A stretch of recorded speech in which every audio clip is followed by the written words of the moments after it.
కోట కట్టి మరి బ్రహ్మాండంగా వాళ్ళందరూ కూడా దాటి యుద్ధం చేసి యుద్ధం తర్వాత అవన్నీ తీసుకొని విభూషణుని పట్టాభిషేకం చేయడం ఇవన్నీ చేయడం జరిగింది.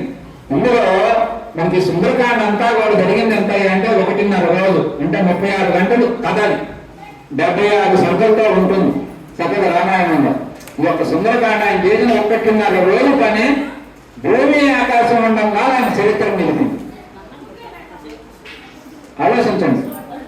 అంటే మనం ఎందుకు ఈ కథలన్నీ చెప్పుకోవాలంటే జీవితాన్ని ఎట్లా సద్వినియోగం చేసుకోవాలో అలా చేసుకోవడమే రామతత్వమైన ఆంజనేయతత్వమైన మనమైన ఈ దేవాలయాలు దేవుళ్ళు మనం కోరికలు తీరడం చేసుకోవడం ఇవన్నీ ఒక పద్ధతి. కానీ అసలు ఈ మానవ జన్మ ఎందుకు వచ్చింది, దీన్ని ఏం చేయాలి, ఎలా తెలుసుకోవాలి, ఇవన్నీ ఏంటి, జన్మ మరణాలు ఏమిటి, దీనికి ఆధారమైనది ఏమిటి, ఏదో రకరకాల పేర్లు అన్ని అంటే రాముడు అంటాం, కృష్ణుడు అంటాం, అంటాం, ఒకరు ఎవరో అంటారు, రకరకాల పేర్లు పెట్టి పిలుస్తున్నారు. వీటన్నింటి కారణం ఏమిటి అనేటువంటి సత్యం ద్వారా ఆత్మ జ్ఞానాన్ని పొంది తిరిగి ధర్మ ఆచరణ ద్వారా మానవ జన్మని తరింపు చేసుకోవాలి. మనకి 2 రకాలుగా ఉంటుంది. అంటే మానవ జన్మ సాఫల్యం, సార్థకం. సాఫల్యం ఏమిటి, వ్యక్తిగత జీవితం అంతా బ్రహ్మాండంగా చేయడం. అంటే నీవు తండ్రిగా, భార్యగా, భర్తగా పిల్లల కన్నాం, పెంచడం, పెద్ద చేసినాం, వాళ్ళని చింతన చేసినాం, సమాజంలో బ్రహ్మాండంగా జీవిస్తున్నాం, నలుగురికి మన చేతనైనా సాయం చేస్తున్నాం, ఎవరికైనా దానం చేస్తున్నాం, ఎవరికైనా ఆపదైతే బాధపడుతున్నాం, మనం చేయగలిగిన సాయం చేస్తున్నాం, గ్రామంలో మన దేవాలయ వ్యవస్థను కాపాడుకుంటున్నాం, మనం ఇతర గ్రామాలకు ఆదర్శంగా ఉంటున్నాం. మానవ లోకంలో ఒక మనిషి మంచోడు మహానుభావుడు చేతులు ఎత్తించుకో దండం పెట్టుకోగలిగితే జన్మ సాఫల్యం చెందినట్టే లేదు. కానీ సార్థకం చెందినట్టు కాదు. సార్థకం చెందాలంటే ఏ దైవ జ్ఞానం మనకు శాస్త్రాలన్నీ బోధిస్తా ఉన్నాయో ఆ దైవ జ్ఞానాన్ని నువ్వు భక్తి ద్వారా, సత్కర్మల ద్వారా జ్ఞానాన్ని పొందాలి. జ్ఞానం పొంది ఈ కర్మలన్నింటినీ విముక్తులు కావాలి. కర్మలు బంధితుడు అయ్యి చేసేది ధర్మం. బంధ విముక్తుడు కావాలంటే నీకు సత్యం తెలియాలి. అందుదాటి రామతత్వంతో నేను ఏం చేస్తుందంటే కర్మలలో ధర్మములో ఇంక్లూడ్ చేస్తాను. కృష్ణతత్వం అంటే ఏం చేస్తుందంటే కర్మల్లో నుంచి నేను బయటకు వేస్తాను. అంటే నువ్వు ధర్మాన్ని భజన భోజనం నాకు కొట్టాలి, కానీ నైతికంగా పెట్టిన తర్వాత నాకు ఏ సంబంధం లేదని వదిలించుకోవాలి. చెప్పే ఫీలింగ్ అంతా బాగుండటం ఎలా రామతత్వం అవుతుంది. అయిపోయిన తర్వాత దేనికి అంటకుండా ఎలా వదిలించుకోవాలో మన కృష్ణతత్వం నేర్పుతుంది. ఈ 2 తత్వాలు మనకు చాలా ప్రధానమైనవి. ఈ నేర్చుకోవడమే మనకి గురుతత్వం, భజనలు, గురువులు బోధ, ధ్యానాలు, పూజలు ఇవన్నీ మీకు ఇవే నేర్పుతున్నాయి. మీరు పూజలు పోండి, ఏ కార్యక్రమాల్లో, ఏ సంస్థలో కానీ పోండి, మీకు భక్తిలో అనేక రకాల మార్పులు ఎలా భక్తిలో మెరుగైన విధానం ఏం చేయాలి, సత్కర్మలు అంటే సత్ప్రవర్తన కలిగి కుటుంబంలో ఎట్లా నడుచుకోవాలి, సమాజంలో ఎలా ఉండాలి, మంచి ప్రవర్తన కలిగి ఉండాలి, దుష్ప్రవర్తనకు దూరంగా ఉండాలి, మనం ఇతరుల జోలికి ఎవరి జోలి వెళ్ళకూడదు, ఏ జీవుల్ని మనం బాధ పెట్టకూడదు, ఎప్పుడు అహింసామూర్తిగా ఉండాలి, ఎప్పుడు నిస్వార్థంగా ఉండాలి, కుటుంబంలో ఏదైనా కలహాలు వస్తే త్యాగాన్ని ప్రదర్శించడమే రామతత్వం. ఆ రోజు రాముడు అడవులు పోవాల్సిన హక్కు లేదు, పోవాల్సిన పని లేదు. ఎందుకు పోవాలి? దశరథుని కాదు, అప్పుడున్న రూల్స్ అయినా ఇప్పుడున్న రూల్స్ అయినా పెద్ద కొడుకుగా ఆయన బాధ్యత, రాజు అవుతాడు అంతే. కానీ ఆయన తండ్రి చెప్పలే బొమ్మని, కానీ తల్లి అన్నది ఆమె ఎప్పుడో కోరుకుంది ఒకటి కోరికలు, ఆ కోరికలు అప్పుడు ఆమెకి ఎప్పుడు అవసరాన్ని పీల.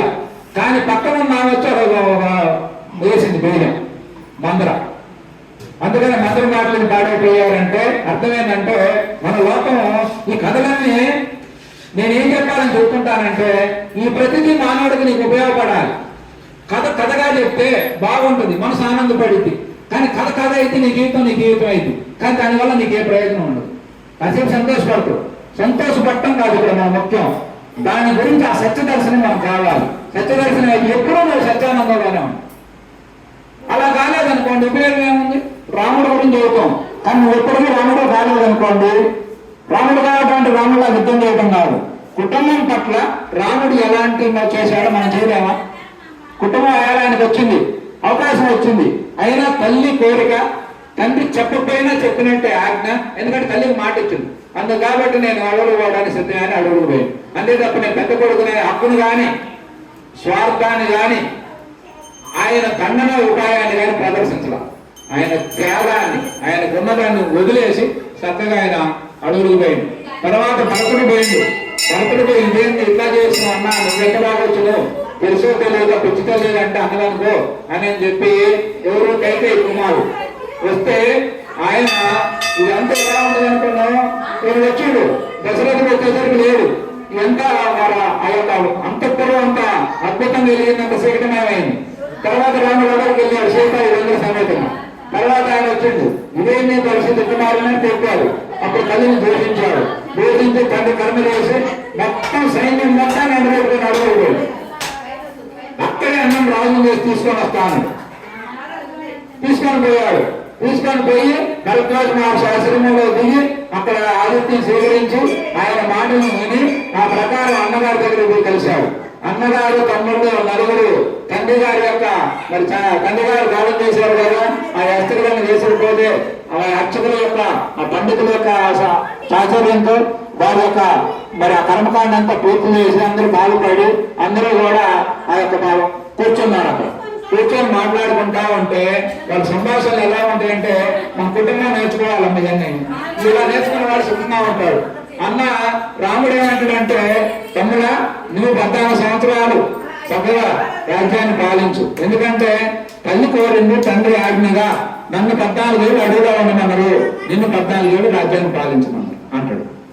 ఆ భరతుడేమంటాడు, అదే అన్నా ఎప్పటి నుంచైనా చూస్తే నీకు నేను చెప్పేది ఏదైనా పెద్దవాడివి, కుటుంబానికి ఎవరు పెద్ద కొడుకు వాళ్ళే రాజు కావాలి కదా, అట్లాంటి రాజు పదవిని నువ్వు వదిలేస్తే నేను పాలించడం ఏం బాగుంటది అన్న, కాబట్టి ఈ రాజ్యం మీదన్నా నీ దాసులు మేమన్నా అంటాడు ఆయన. ఈ రకమైన సంభాషణ పొద్దున మొదలు పెట్టి మధ్యాహ్నం భోజనం అనుకుని చేశారు. ఋషులందరూ కన్నీళ్ళు వచ్చినాయి అందరికి. చెట్లు పక్షులు ఇవన్నీ ఆనంద బాష్పాలు రాగా కూర్చొని అన్నాయి. ఎందుకని ఏ అన్నదమ్ములు ఇట్లాంటి అన్నదమ్ములు మనం ఎక్కడా చూడలేదు. ఎవడబట్టినా లాక్కునే పనులనే అన్నది తప్ప వచ్చే పనులు ఎవరు లేరు. ఇట్లాంటి అన్నదమ్ములు కదా ఎన్నాళ్ళ కింద ఎన్నాళ్ళు కల్లారా చూసాను ఆయన అని ఋషులందరూ ఆశ్చర్యపోయారమ్మా. అట్లా ప్రదర్శిస్తే రాముడు శివలింగం అంటే సత్యం అనే దాన్ని వదిలిపెట్టే ప్రసక్తి లేదు. సత్యం వ్రతం అనేది నా నియమం. అది అందుకని 14 సంవత్సరాలు ఏ తండ్రి మాట నేను కట్టుబడి వచ్చానో ఇలానే ఉంటా, కానీ నువ్వు నా ఆజ్ఞగా నేను 14 ఏళ్ళు రాజ్యాన్ని పాలించాల్సిందని చెప్పి ఇక ఋషులందరూ తీర్చారు. ఈయనకు రాముడు ఎండయ్యా, ఎందుకంటే ఆయన మాట తప్పడు అంతే. అందుదాటి నువ్వే 14 సంవత్సరాలు సర్దుకో రాజ్యాన్ని పాలించంటే అప్పుడు చేసేపోయిన సామాగ్రి అంతా రాముని కాళ్ళకి పట్టాభిషేకం చేసి ఆ బంగారు పాదుకులు రాముని పాదాలకు తొడిగి వాటిని నెత్తిన ధరించి ఆయన చెప్పిన మాట ఏమిటో తెలిసే భరతుడు, అన్నా నేను బయలుదేరి వెళ్తున్నా, నేను నీలాగే నారసేవలు కట్టుకుంటా, నీలాగే జటాటోటలు పెంచుతా, నీలాగే భక్తుడుగానే ఉంటా, నీలాగే బ్రహ్మచర్యాన్ని పాటిస్తా, నీలాగే నేను నియమం తప్పకుండా కిందే పడుకుంటా, అన్ని వ్రతాలు నేను పాటిస్తా, అంతేకాదు అయోధ్యలో ఉండను, నందిగ్రామంలో ఉంటా, నేను 14 ఏళ్ళు ఆడే ఉంటా. ఇక చివరిగా మాట చెప్పిన 14 సంవత్సరాలు ఒక్క రోజు గడిచినా నేను ఈ దేహాన్ని అగ్ని ప్రవేశం చేపిస్తా, నువ్వు ఖచ్చితంగా రావాల్సిందే. ఇది ఆయన చెప్పింది నేను. ఏ తమ్ముడు చెబుతున్నా మాట అసలు లోకంలో చూడడానికి కనపడలేదమ్మా. మేము అన్నదమ్ములను ఏది నేను నష్టపోతున్నా, నేను ఎన్నిసార్లు బాధపడతాను. రామాయణం చదువుతుంటే ఏది నష్టపోతున్నాయి, త్యాగాన్ని మనం ప్రదర్శించలేకపోతున్నాం, ఏదో హక్కుల్ని బాధ్యతలు అంటాం, ఏదో వాటాలు అంటాం, ఇవన్నీ అంటున్నాయి. అని అసలు ఎంత బాగుంటుందా అసలు. ఇప్పుడు అట్టొచ్చినా అడిగే చేరతాం, ఇప్పొచ్చినా అడిగే చేరతాం, కానీ ప్రేమ ద్వారా త్యాగం ద్వారా చేరేది చాలా అద్భుతం అని చెప్పేవాళ్ళు. ఆ విధంగా అంటే సరేనని చెప్పి పాటిస్తే అప్పుడు భరతుడు వచ్చి 14 సంవత్సరాలు అదే విధానంలో వాళ్ళంతా పాలించు. రాముడు అలానే అడుగుల్లో 14 సంవత్సరాలు ఆయన తండ్రి మాటని తల్లి కోరికని ఆ ప్రకారమే బ్రతికి జీవించాడు. అలా జీవించి తర్వాత మొత్తం పూర్తయిన తర్వాత యుద్ధం అయిపోయిన తర్వాత హనుమంతుడు వీళ్ళందరూ పుష్ప విమానం మీద వస్తా భరద్వాజ ఆశ్రమంలో దించారు. మళ్ళీ దించిన తర్వాత రాముడికి ఒక అనుమానం వచ్చింది, మనం 14 సంవత్సరాల నుంచి లేవు కదా, 14 సంవత్సరాలు ఎవరైనా ఒక వ్యక్తి ఒక రాజుగా పరిపాలన చేస్తే దాని మీద ఎంతో కొంత మక్కువ మమకారం కలిగిందా లేదా? కలిగింది. దాని పట్ల ఇష్టాలు పెడుతుంది. ఎందుకంటే కార్యక్రమాలు అన్నీ మారిపోతా ఉంటాయి. ఇవాళ దుఃఖం రేపు ఉండదు, రేపు దుఃఖం వెళ్ళి ఉండదు కదా. అందుకని ఆ భోగాల పట్ల ఏమో ఆయనకు ఆసక్తి కలిగిందేమో, అందుకని నేను వెంటనే నాకు ఈయమైన రాజ్యం అడిగితే అని అనుకుంటాడేమో అంత. కాబట్టి ఆయన ఏం చేసిందంటే అక్కడ దించి అనుమానం వెళ్ళు, భర్తల దగ్గరికి వెళ్ళు, భర్తల దగ్గర నుంచి రాముడు వస్తున్నాడయ్యా అని చెప్పు. చెప్పిన తర్వాత ఆయన మనసును ఒకసారి పరిశీలించి, అంటే ఆయన పదవి మీద వ్యామోహం ఉండి అన్న వస్తున్నాడంటే నా పదవి బాధ్యమనే నన్ను బాధపడుతుందా, పరమానంద భరితుడు అవుతుందా అని నువ్వు బయట మాట కాదు లోపల నుంచి వచ్చే ఆర్తి ఆవేదన ఉంటే చూడు, దాన్ని గమనించని చెప్పాడు రాముడు. చూడండి అన్నదమ్ముడు ఎంత ఎంత గొప్పపడ్డాడు. అలా ఉన్న తర్వాత సరేనని చెప్పి హనుమంతుడు వెళ్ళిపోయి నందిగామలో సింహాసనం మీద కూర్చుంటే రాజుని తెలియండి. ఎవరున్నామంటే నేను రామభక్తుడు హనుమంతుడిని అన్నాడు. రామభక్తుడు హనుమంతుడు అంటే ఆయన అప్పుడు తెలియదుగా, అందుకని అవునా అని చెప్పి వెంటనే పక్కన సింహాసనం వేసి కూర్చోబెట్టి ఎక్కడి నుంచి వచ్చింది ఏం జరిగిందంటే అప్పుడు తెలిసి చూడండి చూడు అవునా అని చెప్పి ఆయన మనసులో రాముడు వస్తున్నాడని చెప్పగానే ఆయన అప్పటికప్పుడే 1000 గోవులను ఆయన దానం ఇచ్చి అభిషేకం చేయించి పరమానంద భరితుడు అయిపోయాడు భరతుడు.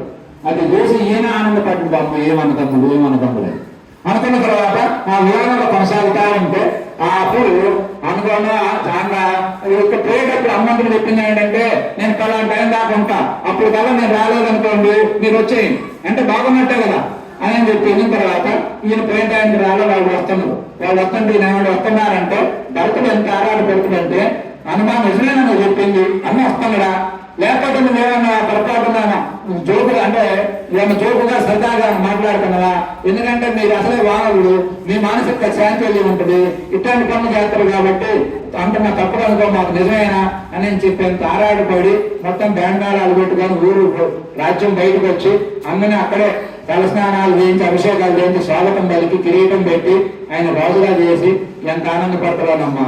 అందుకే మనకు రామకథ వినాలి. ఇంతేకాదు ఇది అయిపోయింది ఈ కథ ఈ రకంగా 11,000 సంవత్సరాలు భూమండలాన్ని పాలించింది రాముడు. ఒక రోజు 2 రోజులు కాదు 11,000 సంవత్సరాలు అంటే తక్కువ అప్పుడు కాలంతో పోల్చుకుంటే. ఎందుకంటే దశరథ మహారాజు 60,000 సంవత్సరాలు జీవించు 60,000 సంవత్సరాలు రాముడి మీద నమ్మకారంటే ఆయన శరీరాన్ని వదిలిపెట్టింది, లేకపోతే ఇంతనాలు బతికేవాడు. 11,000 తక్కువ, అందుకని 11,000 సంవత్సరాలు పూర్తయింది. తర్వాత ఆయనకి రాముడికి వైకుంఠం నుంచి పిలుపు వచ్చింది. అయ్యా నువ్వు భూలోకంలో ఉంటున్నట్ట వైకుంఠం ఖాళీ రావాలని. అప్పుడు బ్రహ్మదేవుడు పిలుపు మేరకి ఆయన శరీరాన్ని వదిలిపెడదామని ప్రయాణం అయినప్పుడు అప్పటికే లక్ష్మణుడు కారణాల చేత ఆయన శరీరాన్ని వదిలిపెట్టడం. రాముడు చూడండి మనకి మరణంలో వాడు అంటే ఎలాంటి సందేశాన్ని ఇచ్చారు. రాముడు వైకుంఠం చేరడం అంటే మన భాషలో మన తెలుగు భాషలో అందంగా పొలిగారు కాబట్టి మనం రకరకాల పేర్లు పెట్టి చదువుతాం. కానీ మన మామూలు భాషలో చెప్పాలంటే ఆయన ఈ శరీరం వద్దనుకొని విడిచిపెడదాం అనుకుంటాడు అంతే. వదిలిపెట్టాలనుకున్నప్పుడు ఎవరైనా బాధపడతాం. కానీ ఆయన ఏం చేశాడో తెలుసా, మొత్తం వాళ్ళు 4 రోజులు 8 మంది కొడుకులు రాజ్యం మొత్తాన్ని 8 భాగాలు చేసి 8 సార్లు రాజులుగా నియమించారు. ఈ అయోధ్యపురానికి రామచంద్ర ప్రభు 2 కొడుకుల్ని కడపకు ప్రత్యేకించి పట్టాభిషేకం. వాళ్ళందరూ కూడా అందరి పిల్లలకు సమానంగా ఆస్తులు భరతుడే పంచింది, రాముడు కూడా కాదు. పంచి అందరం రాజులను చేసి రాముడితో పాటు భరతుడిని రాజు ప్రస్తావించడం నమ్మన్నాడు. రాముడు అన్నా నువ్వు లేని రాజ్యం నా వల్ల కాదు, నేను కూడా వస్తా అన్నాడు. అట్లా అందరూ ఒకళ్ళమంటే ఒకరు ప్రయాణం అయ్యి చక్కగా పట్టువస్త్రాలు కట్టి బండారాలు పెట్టుకొని బ్రహ్మాండంగా రాజ్యం అంతా శుభిక్షింది అందరూ గొప్పచెప్పి ఆయన టాటా బాయి అనుకుంటా సరైన దిగు వైకుంఠం చేరింది సార్. అంటే మరణంలో కూడా అదే నాయన వచ్చింది ఆడటానికి కాదు, భగవంతుని 4 రోజులు వచ్చి నాకు సంతోషపడు, 10 రోజులు వచ్చి సంతోషపడు, నీ ఎన్నాళ్ళు బతికితే ఏముంది, ఏమి సాధించినాడు అది చెప్పు. 100 రోజులు బతికింది ఏం బతికితే ఏముంది, కొంచెం గోడాలు చేసినట్టు మరణాలు చేసేస్తాను. 4 రోజులు బతికితే మాత్రం ఏమైంది, నువ్వు ఆనందపడ్డావు ఆనందపెట్టు అని మన సందేశం అనేది అంత గొప్పగా ఇస్తుంది మన గ్రంథాలన్నీ. అట్లా ఎంతో ఆనందంగా రామ కుటుంబం అనేది లోకానికి అంత ఆదర్శంగా ఉన్నది. ఆయన పోయేటప్పుడు కొంతమంది ఆయనతో పాటు ప్రయాణం అయ్యారు అందరూ. అప్పుడు హనుమంతుడు విభీషణుడు వీళ్ళు ప్రయాణం అయ్యారు. మేము ఉండలేమయ్యా అని నేను అన్న తర్వాత రాముడు విభీషణుడిని అయితే మిత్రుడు కదా, స్నేహితుడు ఎంతో సాయం చేసిన వాడు. రాముడు స్వయంగా నువ్వు వద్దు, ఎందుకంటే నువ్వు చిరంజీవత్వాన్ని పొందుతూ భూమండలం మీద ధర్మంగా జీవించాలి, నీ లంకలు ఎంత పాలించాలి, ఇదంతా దక్షిణ భారతదేశం అంతా విభీషణుడు పాలించాడు కొన్నాడు, నువ్వు ఉండాలని ఉండమన్నాడు. హనుమంతుడిని నీ సంగతి నేను అడిగితే నేను వస్తా స్వామి, కానీ అక్కడ రామ మందిరాలు, రామగుళ్ళు, రామ భజన్లు ఇవన్నీ ఉంటాయా అన్నాడు. అది ఏమో ఉండవు, అవసరం లేదా అన్నాడు. అట్లయితే రామస్వామి ఏడే ఉంటా. అందుకనే మనకి ఆంజనేయ స్వామి గుళ్ళో కూడా రామనామం ఎక్కువ ఎక్కువ తెలుసా.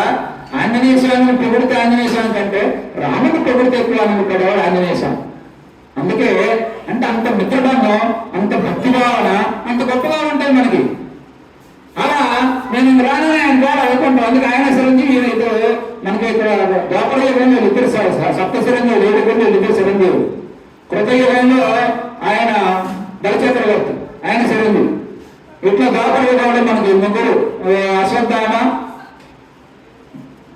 మరి వేదవ్యాస మహర్షి, ఈ ముగ్గురు వీళ్ళు కూడా మనకి చిరంజీవులు. అందుకే సప్త చిరంజీవులు అంటారు. అంటే చిరంజీవిత్వం అంటే మరణం లేనటువంటి వాడు, ఎప్పటికీ సజీవంగా జీవించిన వాళ్ళల్లో హనుమంతుడు, విభీషణుడు వీళ్ళు కూడా చిరంజీవత్వాన్ని పొందాడు. అందుకే లక్షల సంవత్సరాలైనా వాడికి ఏం మరణం లేదు. సూక్ష్మ శరీరంగా ఉంటారు, స్థూల శరీరంలో కూడా కనపడగలరు. హనుమంతుడు భక్తి అంత గొప్పగా మనకు పనిచేస్తుంది అన్నమాట. అట్లా అందుకనే మనకు శివనామము ఎంత కాలము భూమి మీద మరయాడుతా ఉంటుందో, జనం నోళ్ళల్లో నానుతా ఉంటుందో, హరినామం శివనామం ఎంత గొప్పగా మీరు కీర్తించగలిగితే భూమండలం అంత సస్యశ్యామలం అవుతుంది. నామం ఇక రాముడి యొక్క ఆదర్శం ఎప్పుడు పూర్తిగా దెబ్బతింటుందో అప్పుడు భూమి ఉపసంహరణం చేసుకుంటుంది విశ్వంలోకి. అవసరం లేదు భూమికి. ఎందుకంటే మానవుడుగా బతకలేనప్పుడు, మానవత్వాన్ని కోల్పోయినప్పుడు ఇక నీకు భూమి లక్ష్యం ఏముంది? అందుకనే హరి శివనామాలు, హరిహరుల కంటే అధికులు లేరయ్యా అని చెప్పి మనకు 18 పురాణాలు కీర్తిస్తున్నాయి. అటు దిప్పిటి ఇద్దరు కథానాయకులు, మూడో అవసరమైతే అమ్మవారు కథానాయిక. మనకి ఈ ముగ్గురు ప్రధాన దేవతల్లో హరి, శివుడు, కనకదుర్గాకు మాత, అమ్మవారు, ఈ ముగ్గురు మనకు ప్రధాన దేవతలు. మనం ఈ రోజు చిన్న చిన్న దేవతలందరినీ వేడకు నిజంగా అంటే వాళ్ళకంటే అర్థమైంది మళ్ళీ ఆ పూజా విధానం వేరు. కానీ స్థాయి కలిగిన వాడితో మన పరిచయం, స్థాయి కలిగిన వాళ్ళకి ఇప్పుడు డైరెక్ట్ మన ముఖ్యమంత్రితో పరిచయం ఉందనుకోండి, డైరెక్ట్ కొడుతూ ఫోన్ అయ్యగారు మాకు అవసరం కానీ గ్రామానికి వండుకొని శాంక్షన్ అయ్యారు. మన పక్కన ఉన్నటువంటి సామాన్యుడు మన వార్డు నెంబర్ పెడితే ఏం చేస్తారు చెప్పండి? అట్లా హరిహరుడితో మనకు బంధం ఏర్పడితే హరినామం శివనామం. హరి అంటే మన లోపల అజ్ఞాన అంధకారాన్నింటినీ తొలగించేవారు, సంసార సాగరం నుంచి దాటించేవారు. శివ అంటే సర్వ శుభాలను కలిగించేవారు. అంటే నీలో ఉన్నటువంటి దుర్గుణాలను ఆయన తగ్గిస్తే ఈయన సద్గుణాలను సమకూరిస్తే అందుకే రెండు ఒకటే. ఆ రెండు నామాలు ఎన్నాళ్ళైతే ఈ లోకం భూలోకంలో కీర్తింపబడతాయో, రాముని ఆదర్శం, కృష్ణ తత్వం, అన్నభక్తి ఇవి ఎన్నాళ్ళు కొనియాడబడతా ఉంటాయో అన్నాళ్ళు ఈ లోకం ఉంటుందో తప్ప తర్వాత భూమి ఉపశమనం జరుగుతుందని చెప్పి వేదవ్యాస మహర్షి అని చెప్పేశారు. అందుకనే మన ఆదర్శం రామ ఆదర్శం అనేది అంత గొప్పది. అందుకే మనం రాముడి గురించి పూర్తిగా తెలుసుకోవాలి. రామాయణం మనం ఒక 10 రోజులు పెట్టుకుంటే అవి ముఖ్యమైన ఘట్టాలే. నేను తెరవపాడు గ్రామంలో సంవత్సరం చెప్పా, రోజు కూర్చొని ప్రతి శనివారం 1 గంటన్నర ప్రవచనం చేస్తే సంవత్సరానికి ఒక రామాయణం అది ఒక కొలుక్కి తీసుకురాగలిగాం ఆ ప్రతి ఘట్టాలని. అట్లా చెప్పుకుంటా అలా చెప్పుకోవాలి. రామాయణం చెప్పిందే చెప్పాలి, ఎన్నడే వినాలి. నిన్న తిన్నాం మరి అలాగ అవుతుందిగా. నిన్న చేయబాకలో మనసా తప్పుడు పని అని చెప్పాం, అది వింటలేదుగా. మరి చూడకూడదు చోటు చేస్తుంది, ఆలోచించింది కూడా ఆలోచిస్తుంది, స్వార్థాన్ని ప్రదర్శిస్తుంది, త్యాగాన్ని మర్చిపోతుంది. అప్పుడు మనసుకి ఏం చేయాలి? మరి మంచిగా బతుకని ఒక మాట లేదు, మరి ఏమంచిగా ఇంటల్లా. అందుకని చెప్పిందే చెప్పాలి, చేసిందే చేయాలి, తిన్నదే తినాలి, ధ్యానించిందే ధ్యానించాలి, స్మరించిందే స్మరించాలి. ఎందుకంటే వేరే మార్గం లేదు. ఇది వేరే నువ్వు రావాలంటే ఉన్నదే 2-3 దారులు, ఆ దారినే రావాలి. ఇటు ఆకాశం నుంచి అట్లా. అందుకని ఈ హరినామం, ఈ నామాలు ఇవన్నీ కూడా ఈ ఆదర్శం. అందుకే మన భారతీయ సంస్కృతి అంతా మనకి ఏం నేర్పుతుందంటే కుటుంబ వ్యవస్థ అనేది మనకు గొప్పగా ఉండటం కోసమే రామకథ రచన జరిగింది. రామకథ రాసేటప్పుడు అసలు ఆ కీలక ఘట్టం ఉంటుంది. రామకథ ప్రారంభమే అంత బలంగా ఉన్నది. ఎందుకంటే బ్రహ్మదేవుడు వాల్మీకి మహర్షి తపస్సంతా పూర్తయిన తర్వాత నువ్వు రామకథ రాయవారు లోకంలో మానవులు అందరికీ ఆదర్శంగా ఉంటుంది, మానవులంతా సుఖ సంతోషాలతో జీవించగలరని సాక్షాత్ దేవదేవుడైన బ్రహ్మ వాల్మీకి మహర్షి జరగడం జరిగింది.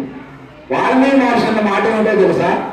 రాస్తా కానీ ఎంత నిజాయితీ పోడో వాల్మీకి, రామకథ రాస్తా, నువ్వు చెప్పినట్టు వింటా, కానీ అది ఎప్పుడో జరిగితే కుదరదు.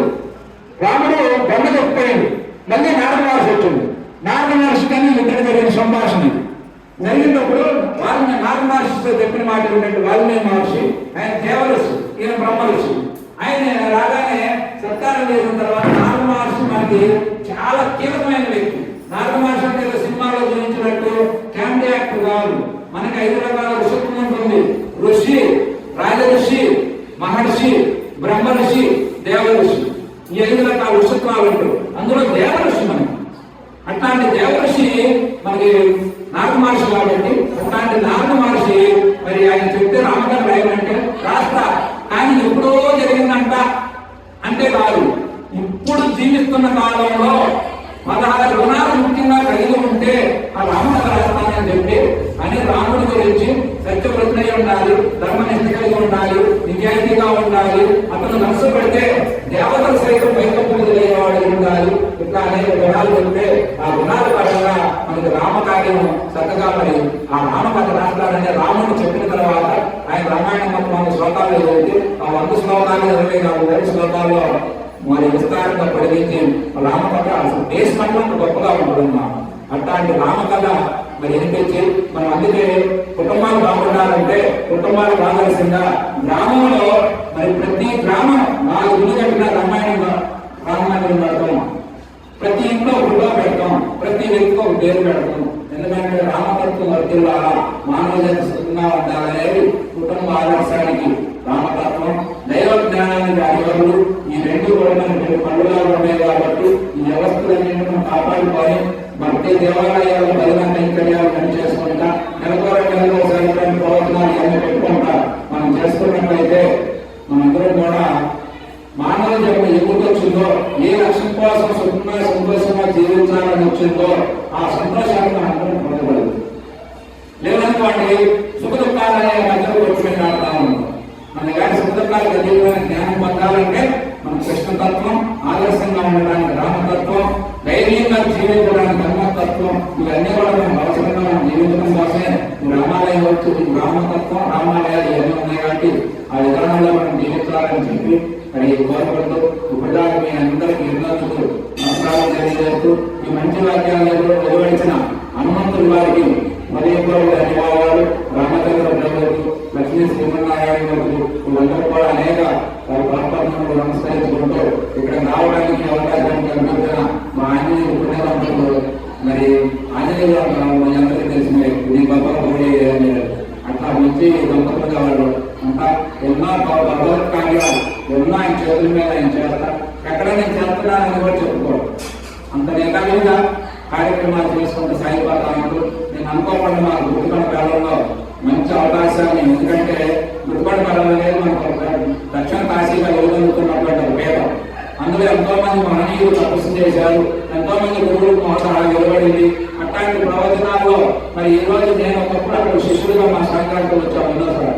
అట్లాంటి శిష్యులుగా ఉన్న నేను 4 ఏళ్ళ కార్యక్రమాలు చేస్తా. నేను గుర్తుపడి కాలం ఇవన్నీ కూడా కార్యక్రమాల్లో వీడియోస్ ఎన్ని తీసా చరిత్రలన్నీ కూడా నేను చెప్తుంటే మన ఆంజనేయుల మిత్రులు విని బాబు నేను ధరించి ఆయన అక్కడ ఆ కార్యక్రమాన్ని కూడా కందలాడి ప్రవచనాలు జరగాలి ఇక్కడ ఈ వేదికలు అలాంటి అని చెప్పి మధ్యాహ్నం 2 గంటలకే టేబుల్స్ కుర్చీలు అనేసి 20 మంది గురువులు కూర్చోబెట్టి వీళ్ళందరి మీద సభాధ్యక్షులు ఉండాలి అని చెప్పి ఆ పదవి నాకు ఇటువంటి నిజంగా నాకు అదృష్టంగా వీలయ్యి నేను దాన్ని చక్కగా ఎక్కడ ఎవరికి ఎవరు లేకుండా వాస్తవాన్ని సభాధ్యక్షులు ఏంటంటే అందరూ సమానమే, వాస్తవాన్ని అందరూ 10 నిమిషాలు ఇచ్చాం. కానీ నేను ఒక 2 గంటల పైన చెప్పా. ఎందుకంటే చెప్పాల్సి వచ్చిన సందర్భాలు జనం గురువులు లేనప్పుడు వారి స్థానాన్ని భర్తీ చేస్తూ మధ్య మధ్యలో నేను చెప్తాను.